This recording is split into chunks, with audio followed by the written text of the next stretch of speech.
Abdul Iman.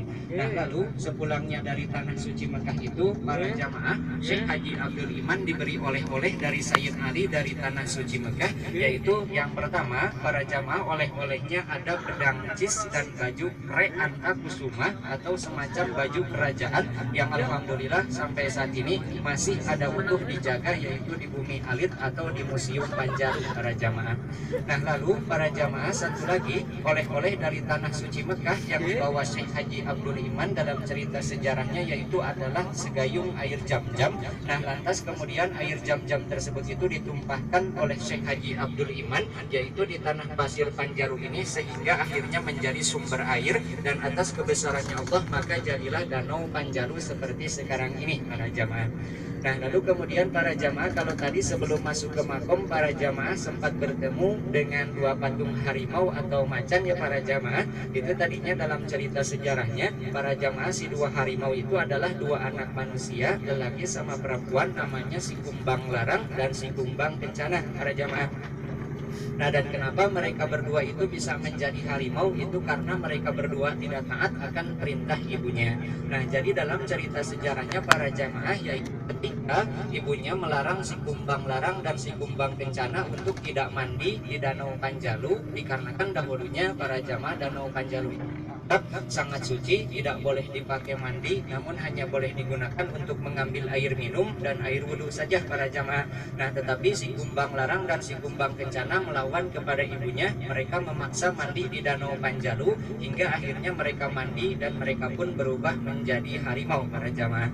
Nah, lalu kemudian setelah menjadi harimau itu mereka menyesal hingga akhirnya mereka bersumpah akan menjaga Danau Panjalu dan tidak akan pernah mengganggu orang Panjalu, para jamaah.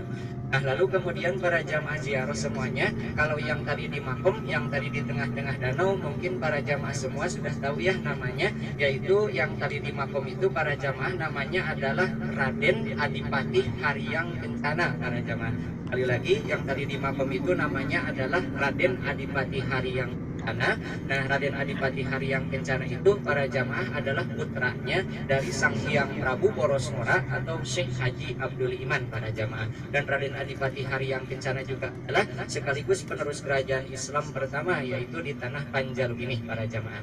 Nah, namun para jamaah kalau mengenai makom Syekh Haji Abdul Imannya, orang Panjalunya sendiri pun jadi para jamaah belum tahu jelas di mana yang benar keberadaannya. Jadi di Panjalu ini para jamaah tidak ada makomnya, tetapi hanya ada patilasannya saja. Nah, jadi kalau menurut orang Sunda di sini di Panjalu katanya Syekh Haji Abdul Iman itu para jamaah seperti menghilang, atau kalau orang Sunda di sini menyebutnya itu katanya silem, atau dalam bahasa lainnya yaitu katanya tapa moksa, para jamaah. Nah, namun dalam cerita sejarahnya sebelum beliau pergi, beliau berpesan kalau mau mencari saya, katanya carilah anak saya, yaitu Raden Adipati Haryang Kencana, derajatnya sama dengan saya, katanya, jamaah. Nah, para jamaah, mungkin begitulah cerita singkatnya tentang sejarah Panjalu yang dapat saya sampaikan. Mudah-mudahan ada manfaatnya, juga mudah-mudahan para jamaah semuanya dari kota Pekalongan atas berziarahnya ke Panjalu, ke makom waliullah yang ada di Panjalu, kami doakan mudah-mudahan semuanya mendapatkan barokahnya dan mendapatkan rahmatnya Allah Subhanahu wa Ta'ala. Juga tentunya apa yang diinginkannya ataupun apa yang dicita-citakannya mudah-mudahan cepat-cepat dikabulkan oleh Allah Subhanahu wa Ta'ala. Dan para jamaah, mohon maaf saya lanjut ke tugas saya yang kedua, yaitu tadi para jamaah saya sebenarnya sedang mendapat tugas membantu donasi untuk pembangunan pondok pesantren, atau lebih tepatnya untuk pembangunan masjid di kawasan pondok pesantren saya. Nah, untuk itu ini mah mungkin barangkali saja ada para jamaah yang mau ikut membantu menyisihkan sebagian hartanya untuk dipergunakan di jalan Allah untuk pembangunan pondok pesantren kami ini. Walaupun sedikit bantuannya, yang penting itu ikhlas dan niatnya untuk ibadah. Sekali lagi diniatkan ibadah. Namun sekali lagi para jamaah itu sama sekali tidak ada unsur, apalagi kepada sahabat-sahabat santri, silahkan saja. Bagi yang ikhlas ridho mau menyumbang silahkan, namun yang tidak pun itu sama sekali tidak. Terima kasih semuanya, kurang lebihnya saya mohon dimaafkan dikarenakan saya masih belajar. Selamat jalan semuanya, semoga selamat sampai tujuan berikutnya, dan mudah-mudahan nantinya para jamaah semuanya pulang lagi ke kota Pekalongan dan tentunya ke rumah masing-masing keadaan sehat walafiat, syahidun di dunia, syahidun di akhirat, selamat di dunianya dan selamat di akhiratnya. Assalamualaikum warahmatullahi wabarakatuh.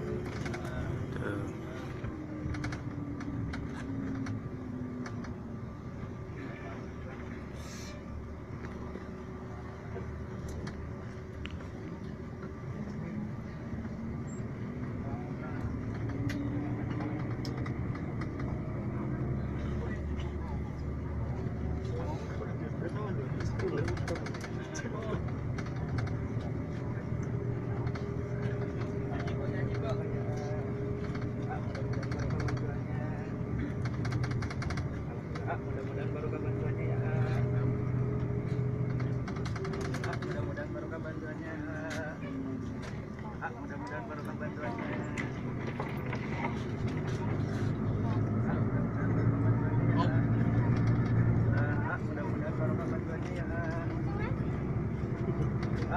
barokah bantuannya ya Kak. Mudah-mudahan barokah bantuannya. Mudah-mudahan barokah bantuannya ya Kak.